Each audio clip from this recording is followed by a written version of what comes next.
Hi guys, আমি আজকের দিনে আমার একটা অনুভূতি শেয়ার করতে চাই তোমাদের সবার সাথে। মানে সেলফ রিয়েলাইজেশন যেটা আমার আজকের দিনে হলো, যে আমি আমাকে দিয়েই বলছি। মানে একটা পয়েন্টে আমি ভাবতাম যে আমার সাথেই খারাপ হয়, কেউ আমার সাথে সবাই খারাপ করে, আমি ভালো, ঠিক আছে, কেউ আমায় ভালোবাসে না, আমার সাথেই সবাই খারাপ করে, ভগবানও আমাকে দেখে না, ভগবানও কোনো দিন সাহায্য করে না।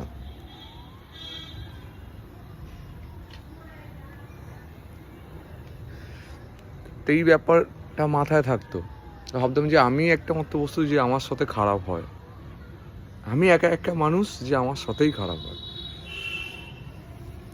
সেটা আজকের দিনে আমি ডাউটটা আমার ক্লিয়ার হয়ে গেছে।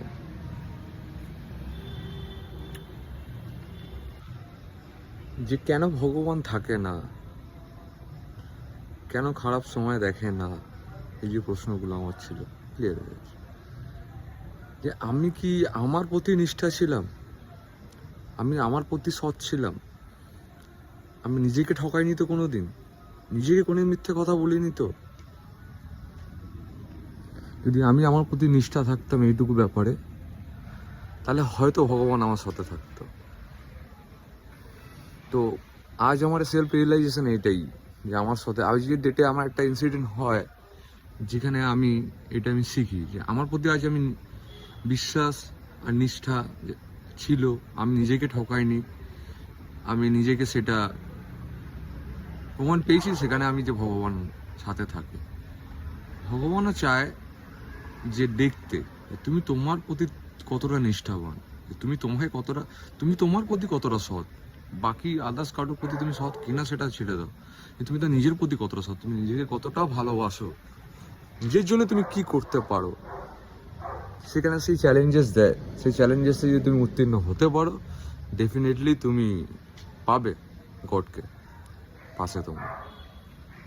আজকের দিন আমার এটা অনুভূতি, সেলফ রিয়েলাইজেশন, যেখানে আমি ভাবতাম যে না আমার কেউ নেই, সবাই, আমি একা, আমার সাথে সবাই খারাপ করে, ভগবানও আমার পাশে থাকে না, ভগবানও সাথ দেয় না, ভগবান ভালো না, এরকম ভাবনা চিন্তা না, আছে, সে সাথে থাকে, পাশে থাকে। যখন তুমি তোমার প্রতি নিষ্ঠা হবে, তুমি নিজেকে না ঠকুই তুমি সে ডিসিশন নাও, তখন তুমি ভগবানকে তারপরে দেখতে পাবে বলে আমি বলিনি যে মানে যে তুমি সামনাসামনি ফোকাসে দেখবে, বুঝতে পারবে ইমাজিনেশনে যে তোমার সাথে কেউ আছে, তোমাকে কেউ হেল্প করছে,